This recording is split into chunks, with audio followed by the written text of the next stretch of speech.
Leicester Till I Die podcasts on the Apple iTunes, Spotify, Google, Anchor, and all podcast platforms. You are watching Leicester Till I Die TV with Chris and Chunks. YouTube, Facebook, Twitter, Instagram, and Pinterest. All you need for everything Leicester City FC. It's Leicester Till I Die TV. Strap yourself in, because we're set up, switched on, and ready to go.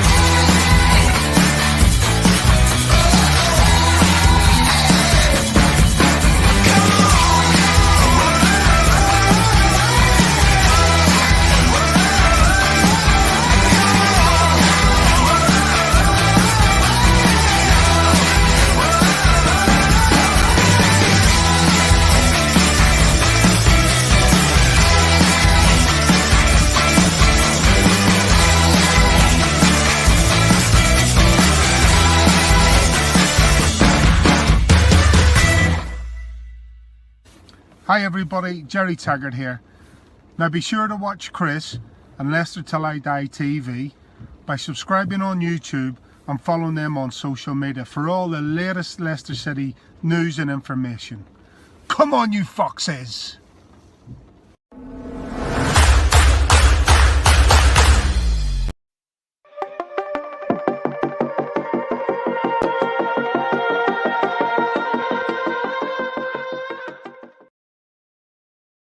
Hello, good evening, fellow Fox fans. How the devil are we?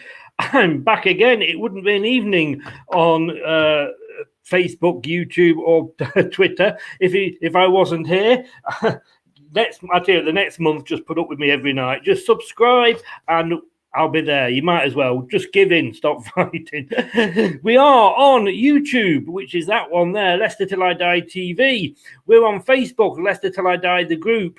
And we're on Twitter and Periscope, Leicester at Leicester TID. Please give us a subscribe. It would be much appreciated if you're on the YouTube channel. And then you'll never miss another one of our programs again. Is that a good thing or a bad thing? I'm not sure. Really not. It's match preview night. Could be any show, couldn't it, the way things are going? But it is match preview. Still happy after the other night? Yeah, I am. I'm even happier with Brighton. Yeah, I was a Seagull the other night. Did us a big favour. But now we've got to carry on ourselves. And we've got Wolves on Sunday. We have indeed. But this is what you're doing at the moment. You are watching Leicester Till I Die TV. and it's live. We are live. And I don't know if my chat chum colleague Craig is alive. It's his birthday today. Happy birthday, Craig. Thank you very much, Chris. Another year added to the tally. I think I'm definitely due a testimonial. Do people have testimonials anymore? Very nice. I don't think we do. I think you've gone past the testimonial stage. I really do, because I do know Craig's son Scott, and I was emailing him earlier, and you had a little bit of a party earlier, and he did send me this of yourself with the cake.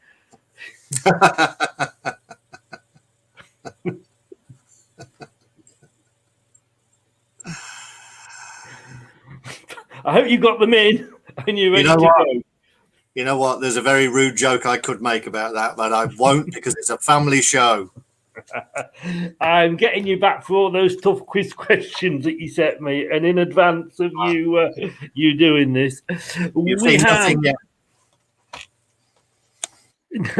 have no Steve Lynex tonight. No Steve Lynex tonight. Unfortunately, he can't make it, so it's just you, me, and the dog. So Wolves, but we're going back in league action this weekend, Sunday. I know you always need that little reminder of when it is.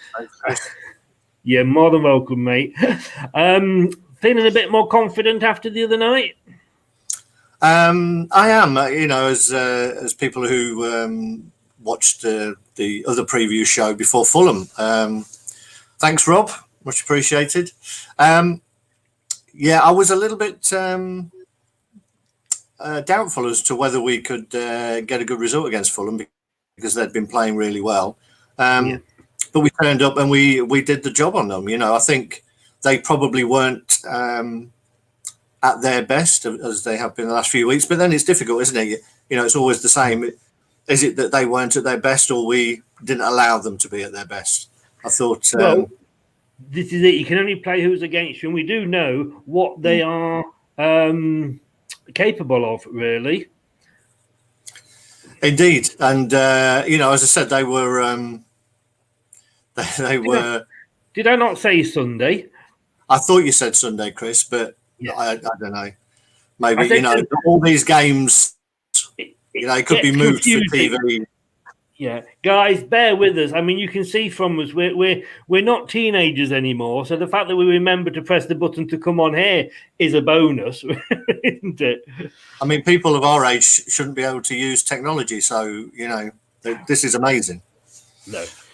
But yes, going back to the matter in hand. I thought we played really well, to be honest. We had one or two sort of moments, but then you're going to get one or two of those moments. Obviously, one of those was from a corner, which we expect every game. But apart from that, and a blocked shot from Mitrovic, I don't think they had much. In the second half, I think they had one shot that was wide. But I thought we turned up, we played well, and my man Kelechi, did the business. Chris, he's your man now, is he? He scores a goal. He's your man. I put him in there. I gave him, I said, Brendan, come on. Well, we do know Brendan does watch this, and he does wait and doesn't name his team until he sees what you've picked. I mean, I must admit, usually goes completely the opposite, but he does. I think my reasoning for playing Kelechi sort of sunk in this time. That he did exactly what I expected, to be honest. He did play on the shoulder of the last man, and he did stretch their team, And I think from that perspective, if you're looking for somebody to fill in with while Jamie's not there, then Kelechi's clearly more of an option than Perez, who we know likes to drop deep. I mean, I've said several times on this channel, I actually put a post on the group earlier that I've been very critical of Iheanacho recently. And I always say I was so happy when we signed him, thought he was going to be a great signing, blah, blah, blah. He hasn't been taking his opportunities. Is it him, not the manager? Because there's so many managers seem to do it. The problem is, and yes, we do know it's Sunday, guys. I did say Sunday. So we do know. And I tell you how I know that it is Sunday, because where are we? I have done this ready. So it is Sunday at 2:00, and it's on Sky Sports, BBC Radio 5, of course, Radio Leicester, and lcfc.com. 2:00 at Molineux on Sunday, and it's on Sky Sports. I never said Wednesday. So, but going back to Iheanacho, I had to say he was BT man of the match. He was Leicester Till I Die's man of the match. And yeah, it wasn't a world class. He hasn't suddenly turned into Messi, but he did what we wanted of him. He looked hungry. He held that line well. He held the ball well. He had little touches, and he's really got a good turn on, a little back heel and turn on him. And as much as I like Perez, and I've been shouting for him, Iheanacho up front on that performance is obviously he's the better player in that position. The problem is, a lot of people say you need to get games under the belt, and the problem is you're never going to get a lot of games under your belt when you're a striker while we've got Jamie Vardy, because A, you're always going to be compared to Jamie Vardy, and B, I mean, you said there's talk about him being fit for Wolves. I mean, I don't think he'll come on for against Wolves, because I think Brendan likes to ease people back in, but Kelechi's not having a chance, is he? Because as soon as Vardy's fit, he's going to be back in again. So the guy's never going to get a decent run. I think it's it is tricky for him, and we know that he's not had a run in the past, or where he has had the run. He's maybe scored in the first game, then he's not played particularly well. But like most strikers, they do need service. He got some decent service, and I know that you won't keep everybody happy. I saw the post that you put on, Chris, and even then, I think there was a few people having a dig at him, and all he can do is play well in that game. And you were referring to that game. I think there was one guy who questioned why he wasn't on the end of the second goal instead of the fullback. Completely forgetting that it was him who started it with that great turn and ball into Maddison. So I think for some people, it doesn't matter what they do, they'll never turn people around. It's the Chilwell effect, isn't it? Yeah, I mean, he can only do what people still weren't happy. Exactly. He was asked to lead the line, and I thought he led the line really well, to be honest. And I think he was much more of a threat to them than Mitrovic was to us. And I got to say, I've got to say what I'm here as well. And my good friend Brendan, I have to give him his kudos. I was a little bit unsure about what he was doing when he brought Amati on for the last 15 minutes. But it was clear that he told him to basically Velcro himself to Mitrovic. So whenever that ball was put in the box, that they were pumping the ball in, Amati was there. He may not have necessarily won every header, but he never gave Mitrovic a free header either. And I thought he did really well when he came on. Mitrovic, before we just move on to Wolves in a second, just to end on the Fulham game, Mitrovic is a player that a lot of Leicester fans are saying we should sign him, is the option B.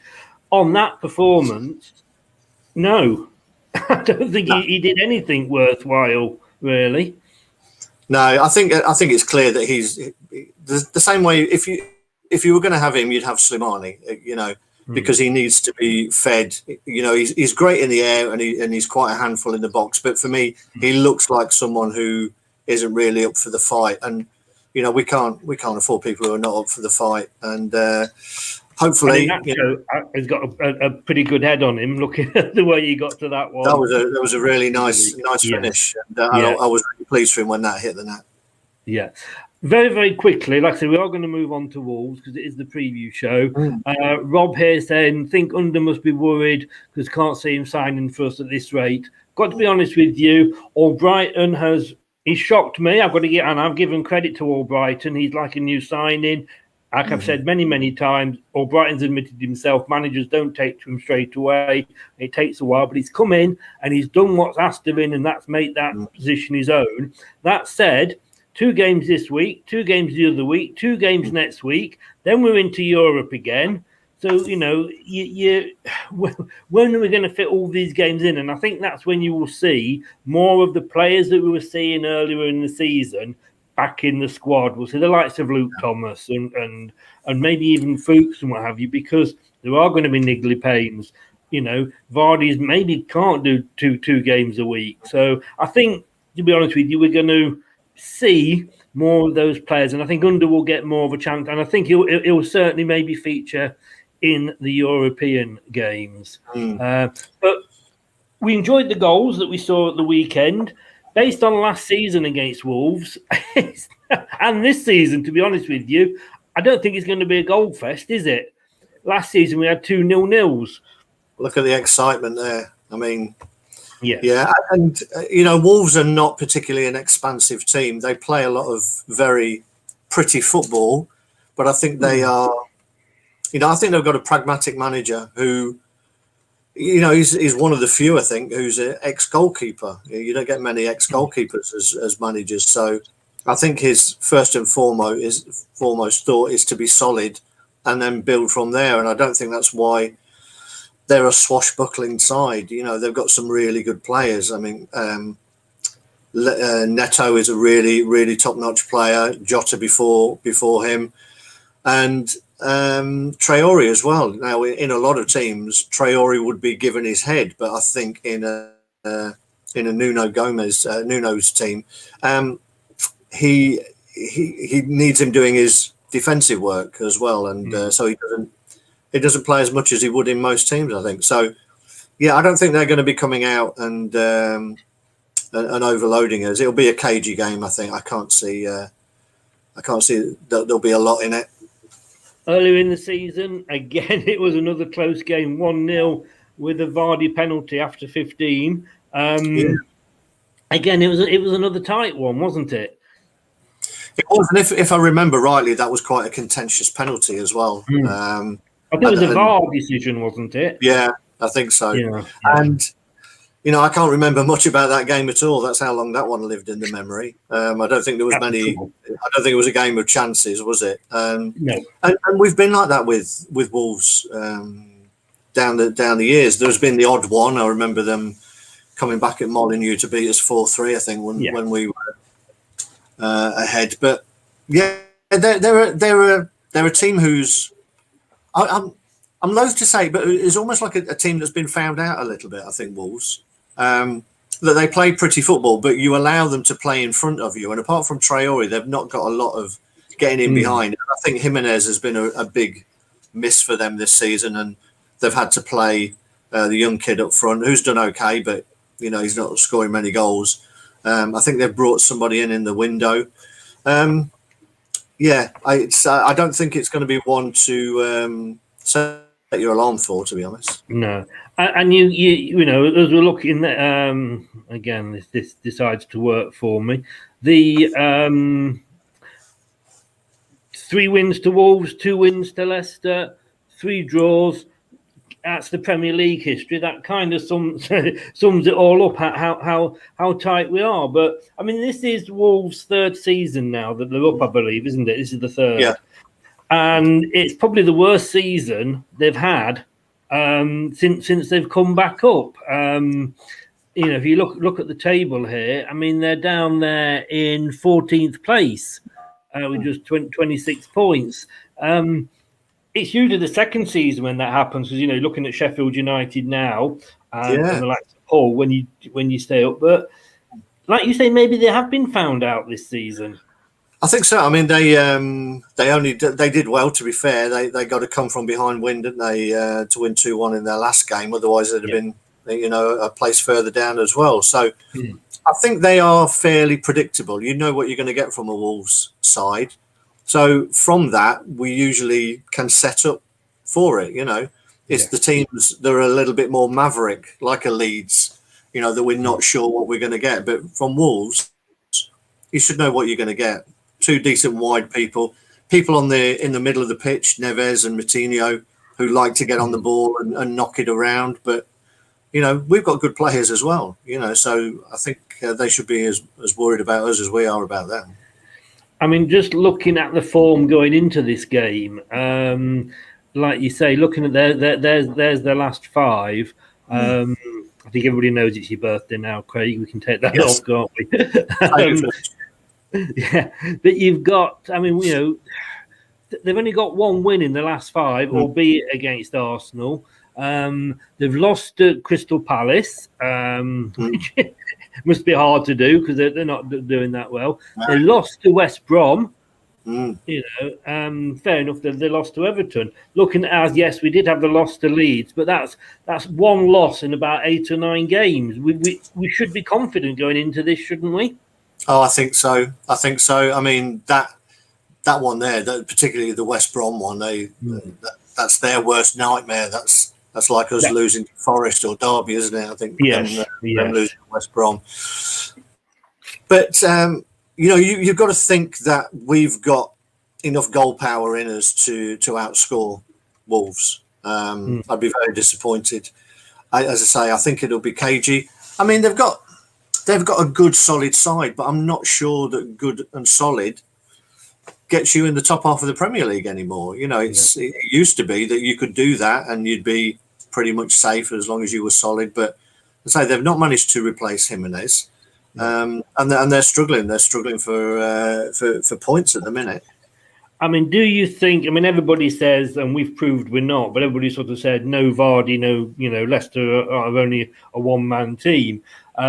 Would you say that with Wolves with Jimenez now he's gone, and that's the main reason they're struggling?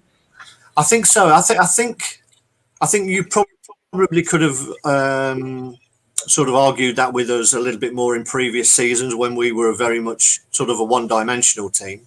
I think we're not anymore. I think Wolves, their all-round game did revolve around Jimenez. He was very good at dropping into a sort of 10 position, laying the ball off and then heading off into the box to get on the end of things. And he was a handful. He was a really mobile striker. Now all they've got is the young kid, and while he's clearly talented, I think he's a little bit lightweight at the minute. I think he needs a bit more experience, and I don't think they've got a like for like replacement at all. And he was the focal point of their team. Yeah, but I don't think they're going to go down. And we know this season you can't afford to take anybody lightly. It's that's just the way it is. But like I said right at the beginning, we've got to love Brighton, haven't we? I mean, they did us a huge favour, and who would have seen, having gone 68 games, and this sums the season up, 68 games unbeaten at home. Liverpool losing 2 in a row. I mean, 1 win and they go above us, obviously, still, and it is very tight up there. I mean, you look at Tottenham now. I mean, they are 14 points behind Man City. Not so long ago, they were top and going to win the league for the first time. I know it's proving to be quite interesting, isn't it? You're almost starting to see little gaps forming now. I mean, I think they said the last time that Liverpool lost 2 at home, it was Man City and Arsenal, I think, and they've replaced that with Burnley and Brighton. So I don't think they're brimming with confidence. Having said that, they've got a big game against Man City, I think, at the weekend. Now, getting to the point of the season where you start asking questions about who you want to win, and is it better? Yeah. Oh, that was going to be my next question. Is it better that is it better that Man City win and take points off Liverpool because we're realistic enough to know that if we both play as well as we can, we're not going to catch Manchester City, and we should be looking at trying to cement a top 4 position? That's where I would be looking at the minute. The same tonight. You've got Chelsea and Spurs. Is it better that Chelsea pick up the win? I think tonight, a draw would be a really good result. So you want to start getting that gap. 6-9 points if you can, and that sort of breakaway of becoming sort of 6 teams, and then you can start concentrating on trying to maintain that top 4 finish.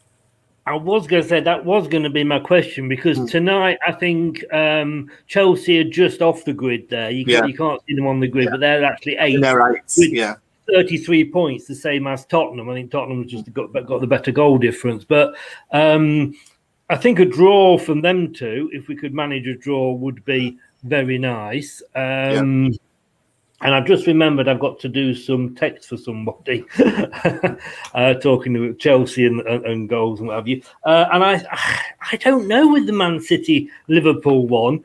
A bit of me says Man City, because like you say, realistically, are we going to win the league? If I'm honest, and I'm Leicester through and through, and I'd want to believe we've done it once. There's no reason we can't do it again. We fell away a little bit after winning it. We struggled, but we managed to survive, stay up, and slowly build. And obviously, the last few years have been good. But I don't think this is our year. I really don't, because of everything that's going on. I think there's too many twists and turns. It's like a game of snakes and ladders this year. You can go up, and then you can just as easily come down. Liverpool, they are on a bad run, 2 games. But for me, I think I would like to see Man City beat them.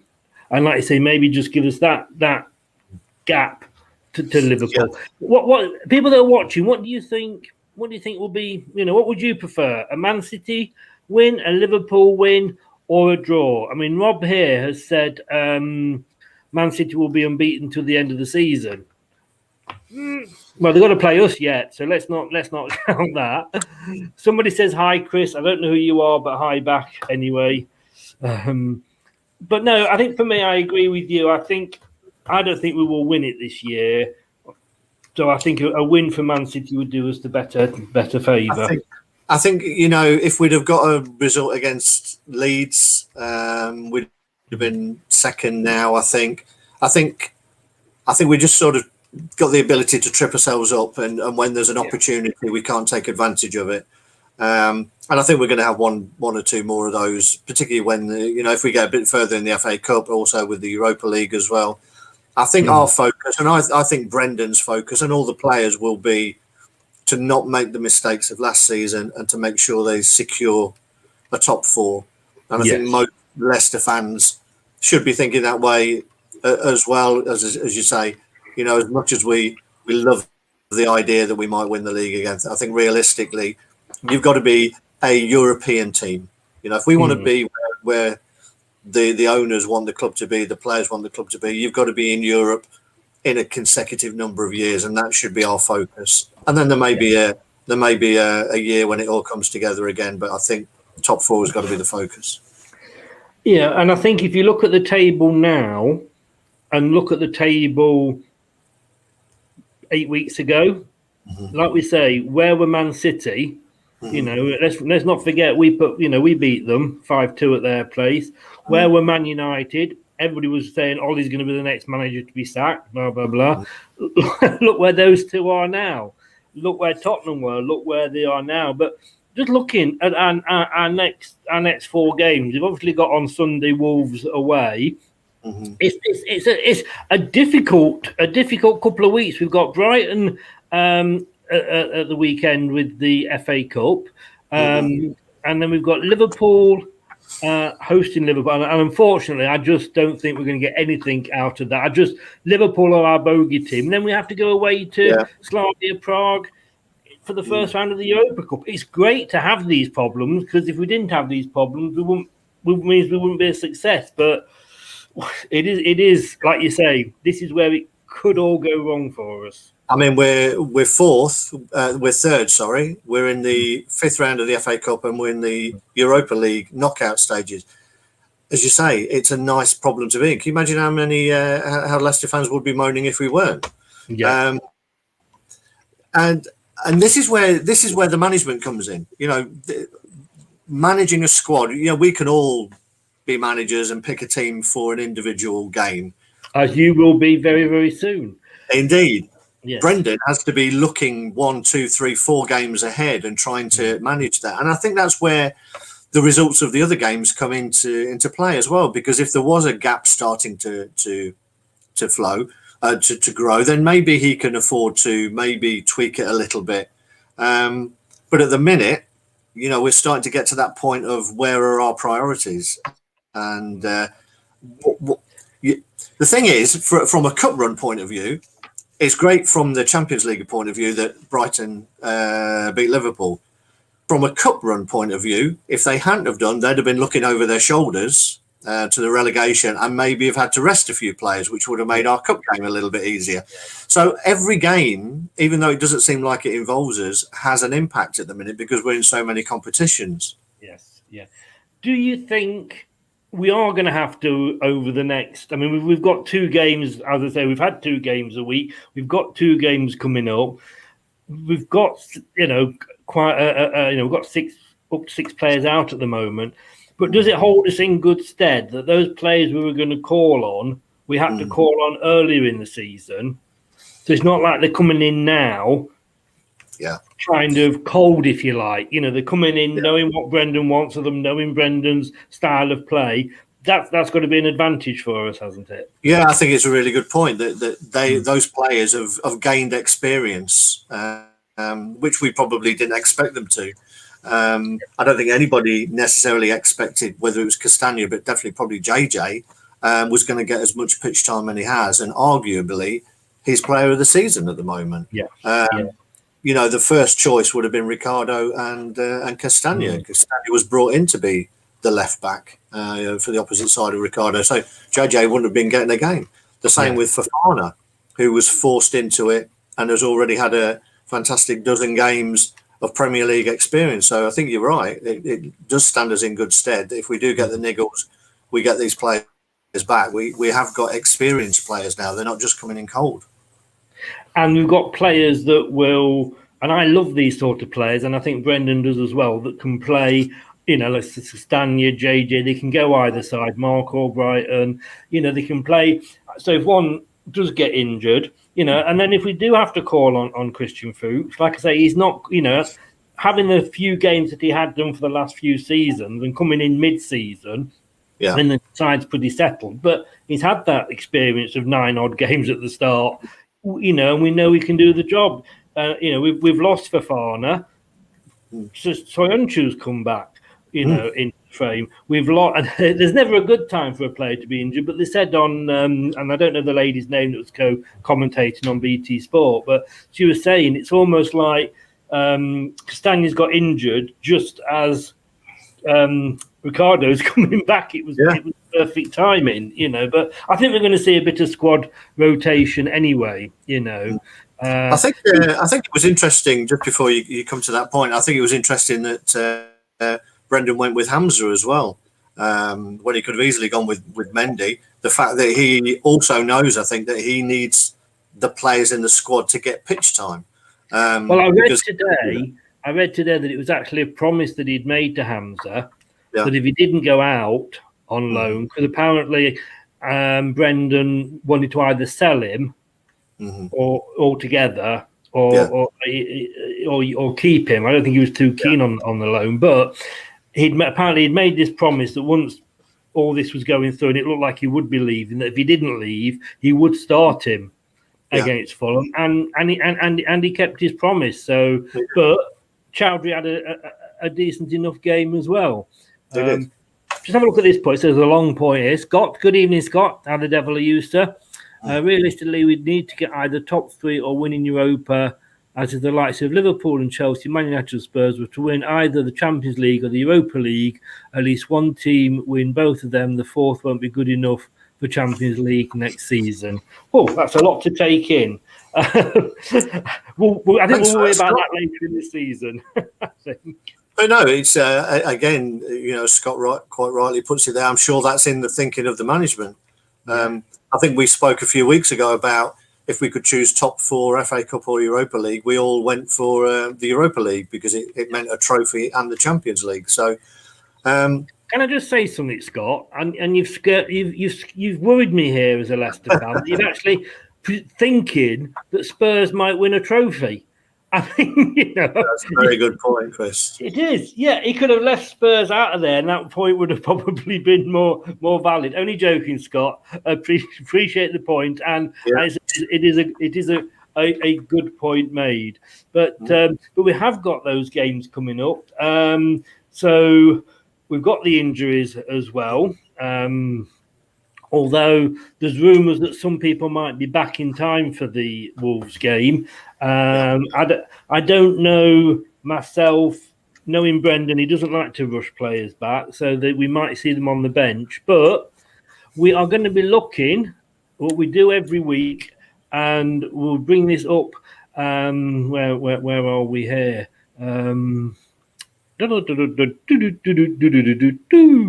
Talk amongst yourselves for a minute while I just find it. Here we go. We are going to look at Craig's team selection. So, Brendan, I need to go and just text him to say that you're coming on, Craig, so he knows to watch this in. We will be we'll be straight back after this. This is Leicester Till I Die TV. Subscribe to us on YouTube.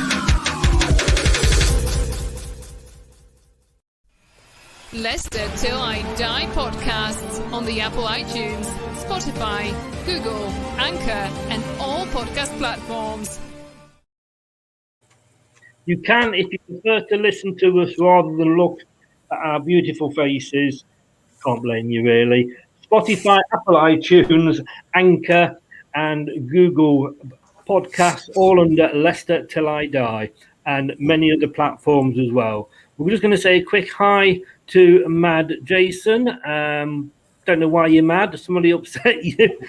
Were you not happy with the performance? But good evening and thank you for joining us. So let's get to it, though. We're going to have a look, as we always do now, at Craig. He puts Brendan's coat on, stands at the sideline, and tries to tell Brendan the team that he should be picking for this weekend's game. Now, it is literally, like I say, the second game this week, so I'm expecting changes. Let's have a look at what you have done here. So we'll start obviously with the goalkeeper from the back four.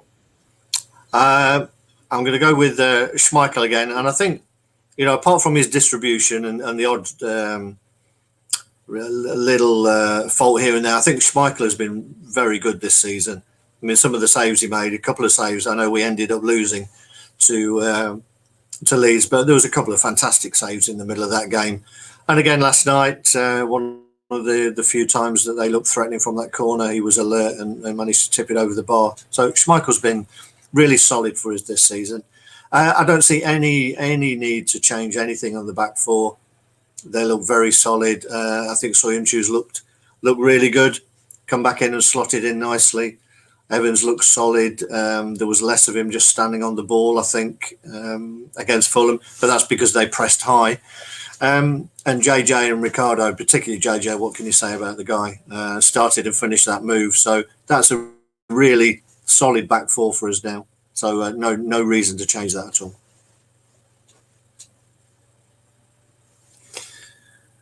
Moving on to central mid. Now, you talked about Brendan not bringing players back. Yeah, you talked about Brendan not bringing players back. I mean, he's been quoted.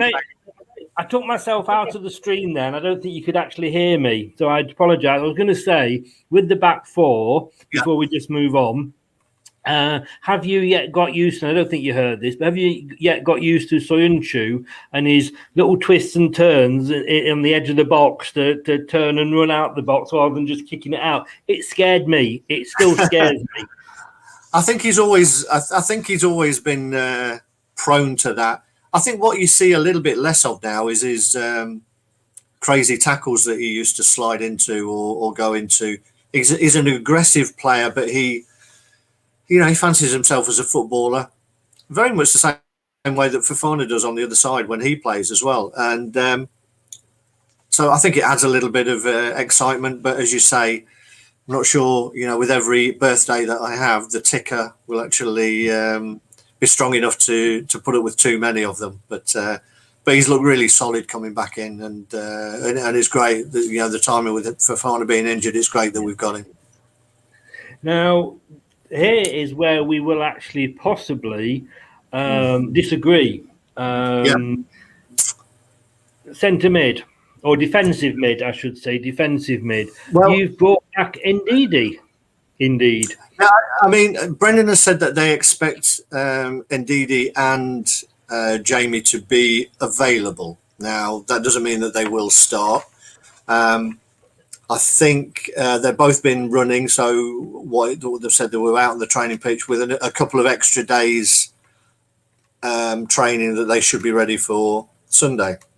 I think just Ndidi is probably more important than Vardy. I would say. I think we missed him against Leeds more than we missed Jamie, to be honest, because they were just running through. And as much as we know that Mendy and Hamza can do a good job in there, I think indeed he sort of knits it all together. He's got these sort of telescopic legs that seem to appear from nowhere and just nick the ball away.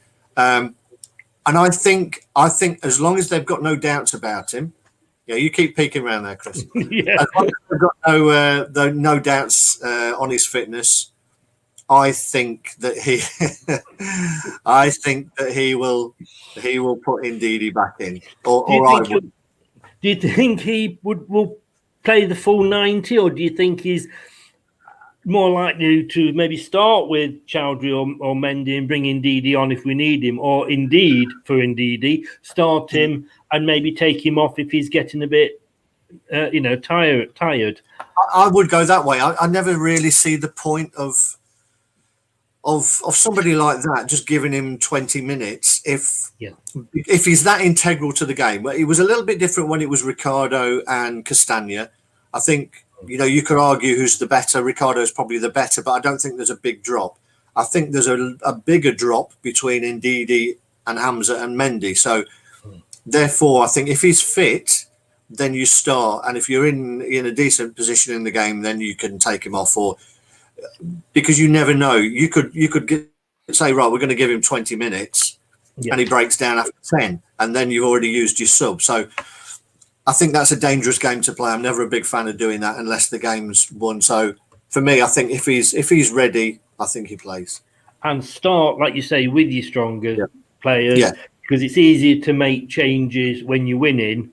Yeah. Rather than, I mean, you have to make changes when you're losing, obviously, to try, if you can do. But I do agree with you on that point. Totally, start with him. If you're going to play him, start with him, and then take him off. He'll know when he's out there if he's not going to be fully fit, and he's going to be wanting to be playing in the FA Cup. He's going to be wanting to play in Europe, so he's probably not going to push himself in as much as once he feels a niggle. If he does, he's going to put his hands up and say, "Come and get me." Four across the middle pretty much speaks for itself at the moment.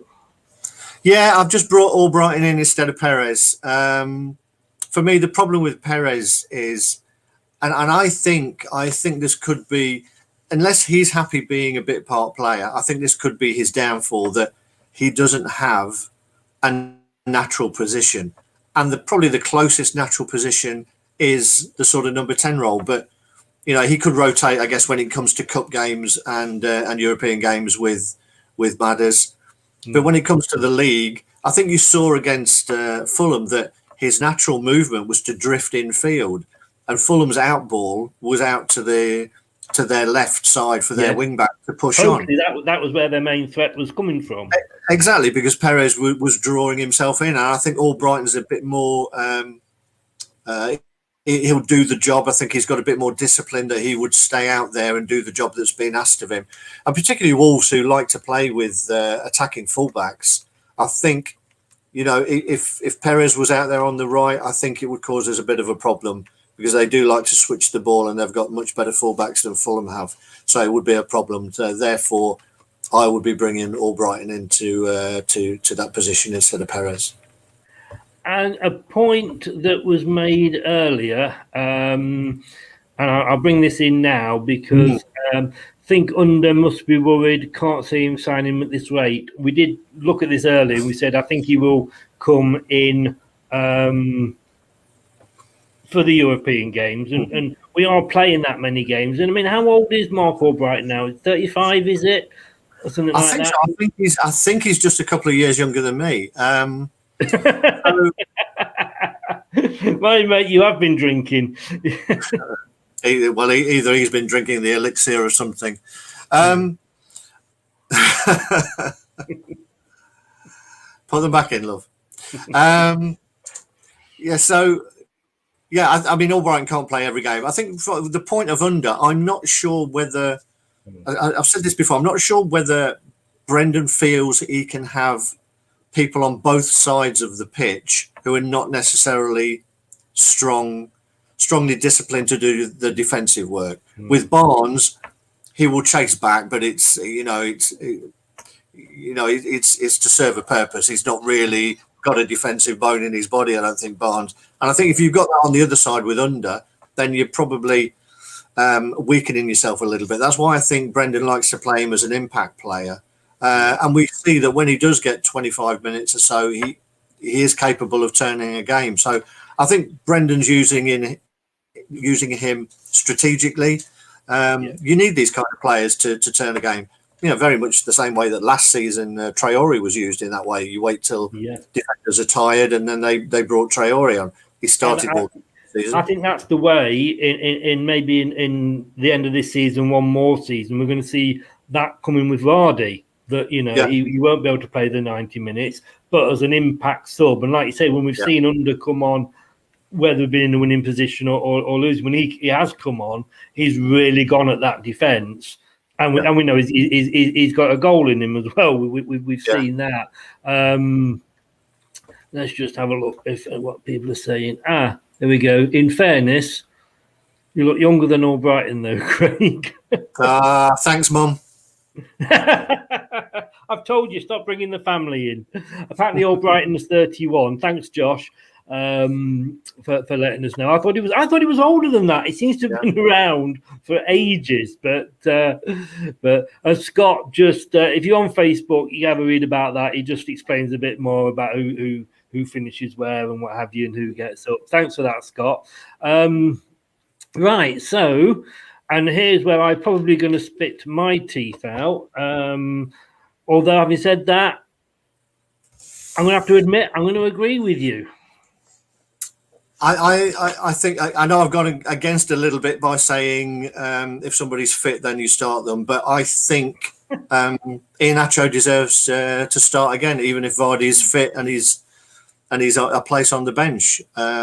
I think you have to probably protect Vardy a little bit more. He is getting a bit older. He is getting more niggly little injuries, and I think, as we've talked about before on this show, Iheanacho for me is very much a confidence player, and I think after that performance, to put him back on the bench, I think wouldn't be good for his confidence at all. It's almost like saying it doesn't matter how well you play, as long as Vardy's fit, he's going to play, and we know essentially that is the case.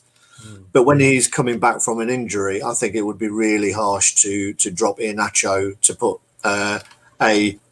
to take a chance on Vardy when we know Vardy is going to be essential for us going forward. I think we have got, as I say, better coverage in the midfield than we have up the top.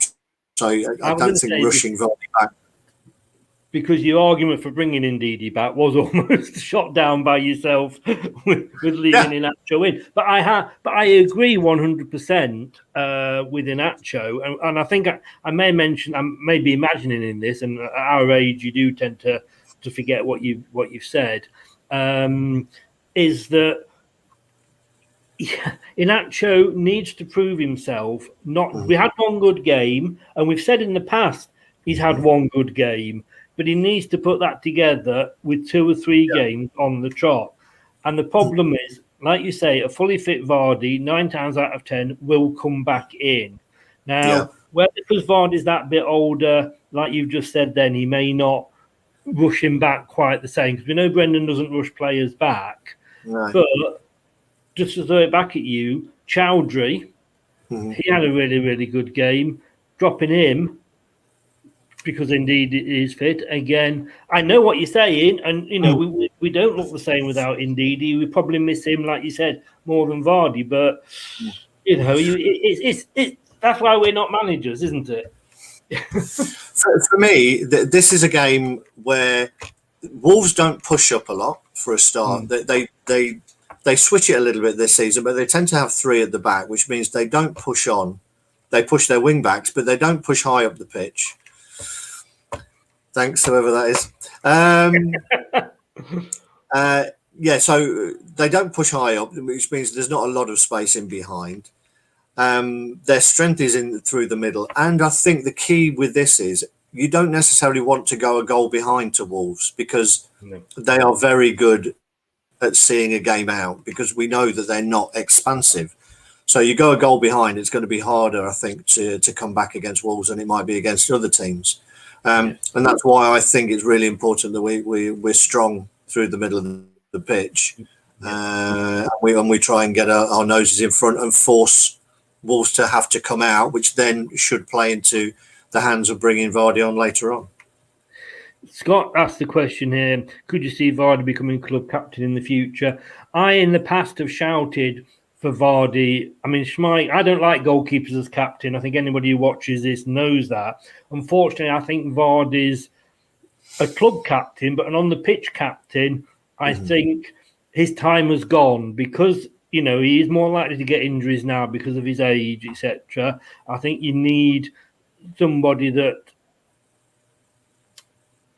going to be on there, week in, week out, like Wes was. I say I would have had a couple of seasons ago, I would have had Vardy as captain, but like I say, now I just think he's not going to be there. But certainly, as somebody said here, non-playing captain, certainly. Now, Josh, and I'll let you answer this one now, Craig. Josh has said, would you have 2 up top? Not in the traditional sense of the word, or the traditional sense of that, but I think you saw against Fulham, very often Maddison was the furthest forward. And I think we've touched on it before that Maddison is playing in a much more advanced role. And he gets forward and he is playing upside, alongside almost the striker. So I think if you have two just sitting up there, I think you lose a little bit. I think the fact that Maddison is taking up more advanced positions means that whoever's playing through the middle has more support, and he can also thread through a pass. So I think you'd lose something. I don't know who you would drop to play two up front. To be honest, I think it would just weaken us somewhere else. And I don't think Brendan is a fan of two up top. And, you know, we go every week and we talk about it, and you go for the same formation, that 4-1-4-1. Brendan likes that. And let's be honest with you, it's working for us. I mean, it was quite strange to see Fulham line up when we kicked off the other night with a traditional 4-4-2. Yeah? Not seen that for a long time. But, not since we won the league, I think. Yeah, probably. But bring back Okazaki. That's what we say. So let's just have a look. So what we're looking at here is Schmeichel in goal. It is 4-1-4-1.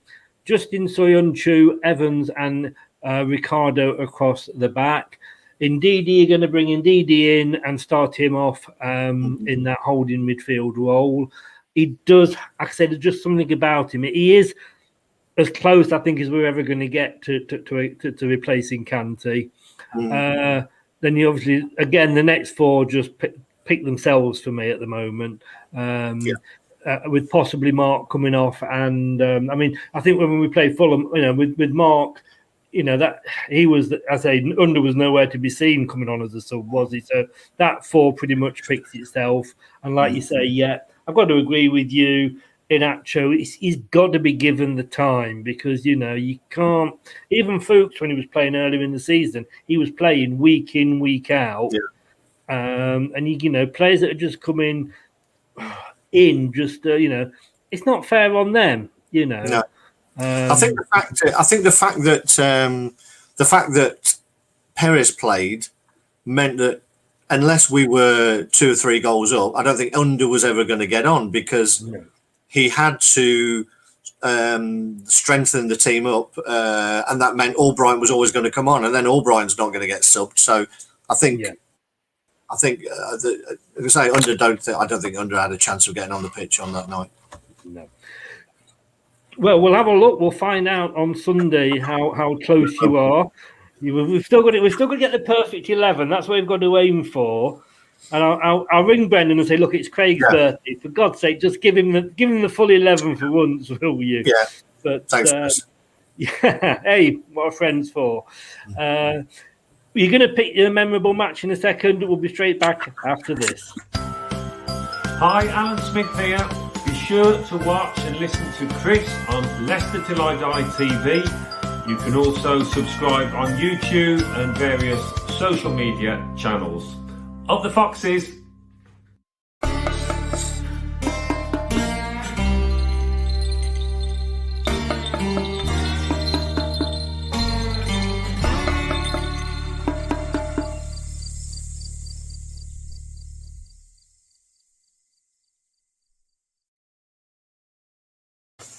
So, Craig, your memorable match, Wolves versus Leicester. And anyone that's watching, get ready to help me, because Craig always comes up with a question to try and test not just me, but you guys that are watching as well. But you all seem to run off when he asks the question.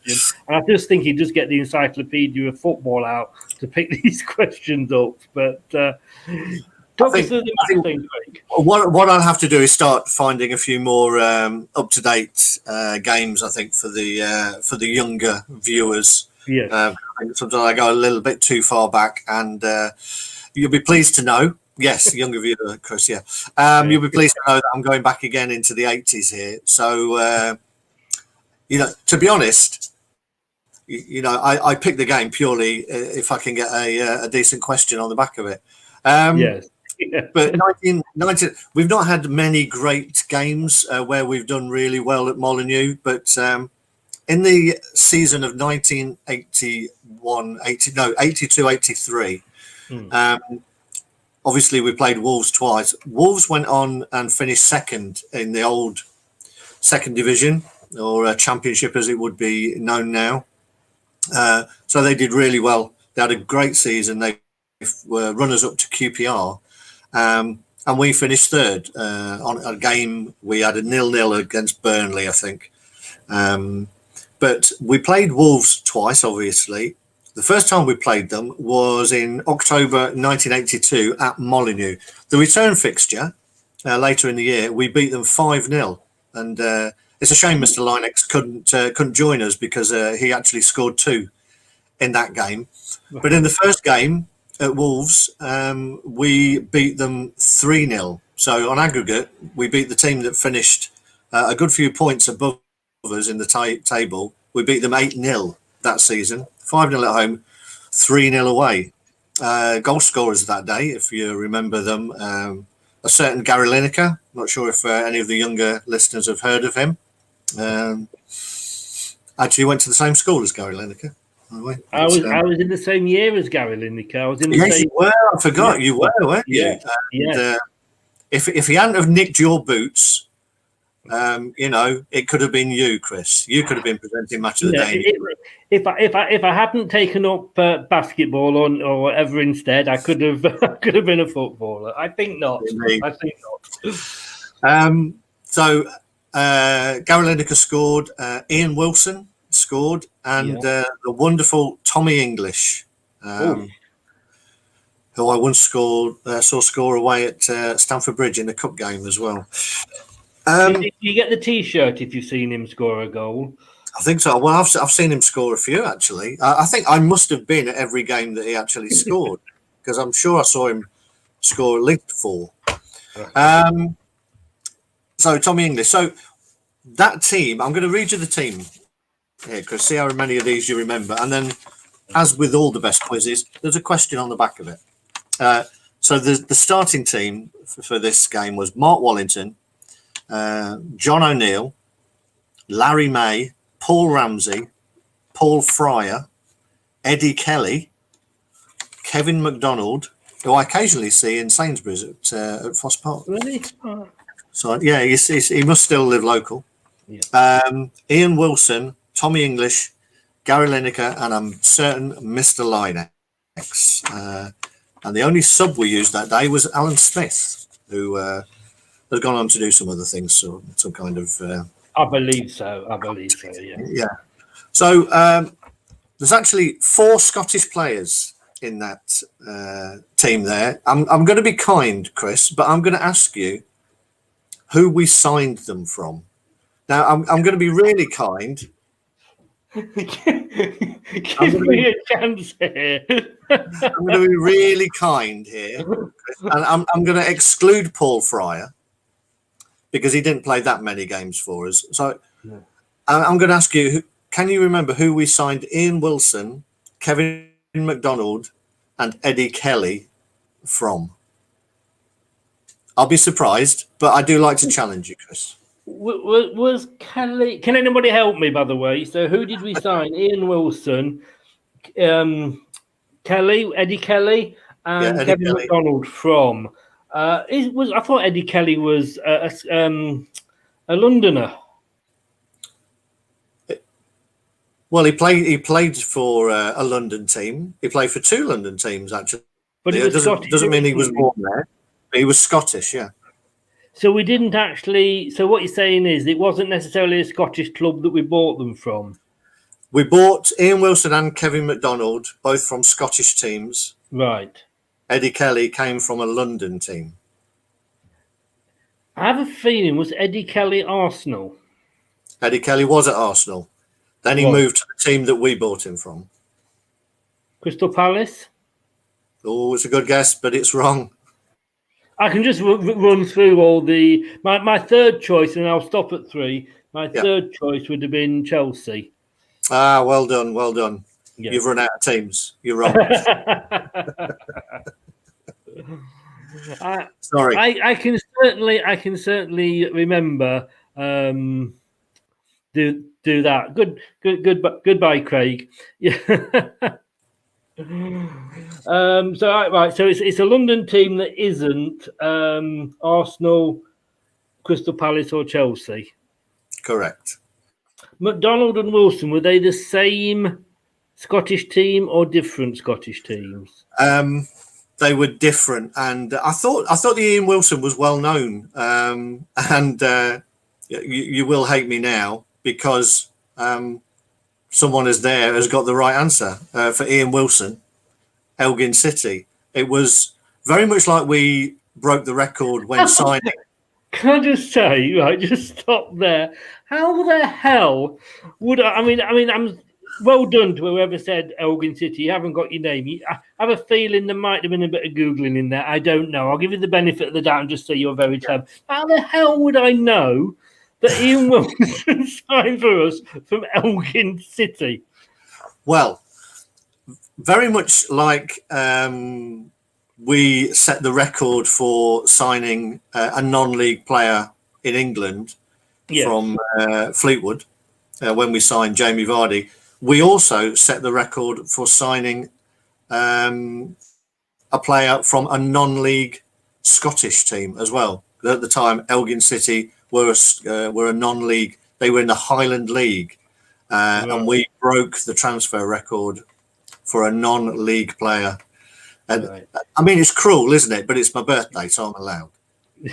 I tell you what, the only good thing is, and I was going to say this at the end actually, is that we can't do this next season because we're going to be playing sort of 17 of the same 20 teams that we've 17 of the same 19 teams that we played this season, and you're running out of memorable games this season. So we're going to have to come up with something different that won't include a question. In fact, I think we should probably ask you a question. That's a good idea. Maybe you should get the viewers to quiz Craig. Craig. Now there's a good one. So I'll Kevin McDonald. Kevin McDonald. To be honest, Chris, I'll be surprised if you get it. I wouldn't have got it. I thought he came from a different club, but he came from another Scottish. No, thanks, Mad. Thank you very much. No, he actually came from Inverness Caledonian, who now, of course, are a reasonable team. They are indeed. And then, obviously, can you remember who we sold him to? Just as a bonus Kevin question. McDonald. Yeah. I can, I believe. I say that and I'm probably totally wrong because I love his burgers, but I do believe he went to Liverpool. He did go to Liverpool. And Ian Wilson went to... I don't know. Ian Wilson was a good player, wasn't he? To say that he came from Elgin City, yes. Yeah. He went the other side of Stanley Park. He went to Everton. Ah, right. Now, you would have fooled me because having lived in Blackpool for 4 years, there's a big park in Blackpool called Stanley Park. So that was, yes. I don't want to know why you frequented Stanley Park in Blackpool, Chris. I don't think anybody wants to know that. I met my wife in Blackpool. Let's just leave it at that, shall we? I'm not sure that makes it any better. It doesn't, which is why I said we'll leave it at that. Mad, yes, we did actually. We were only discussing that the other week that Harry Kane used to play for Leicester. Who was the man? Was Jock Wallace still the manager that year, or? It was the year we got promoted. Yes, it was good old Jock. Yeah. Oh, and Mark Wallington in goal, one of my favourite all-time goalies for Leicester. And I can't remember the chant, but I remember being stood behind his goal, and it was something to do with him going bold. Yes, I'm sure. I'm sure in them days it was a really, really clean and family-friendly song as well. I don't think it was that bad, but I never thought as a 17-year-old that many years later, I'd be doing a YouTube channel wearing a hat because I'm going bold.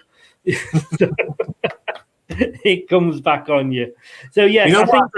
What I've just thought of, there's every chance that we may well have been wearing that kit at the time during that game. Quite possibly. And do you like the fact that it's colour coordinated? I do like the fact you are becoming a fashion icon. Hey, I can get all my shirts out again. You know, we did have my Gokwan moment, didn't we?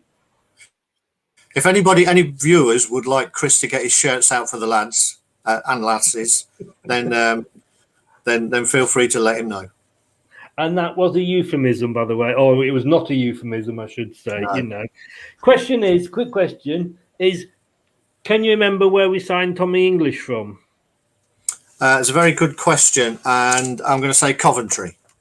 I believe it was. I'm not saying it was right, but that was the answer I was thinking of. Yes, and didn't we?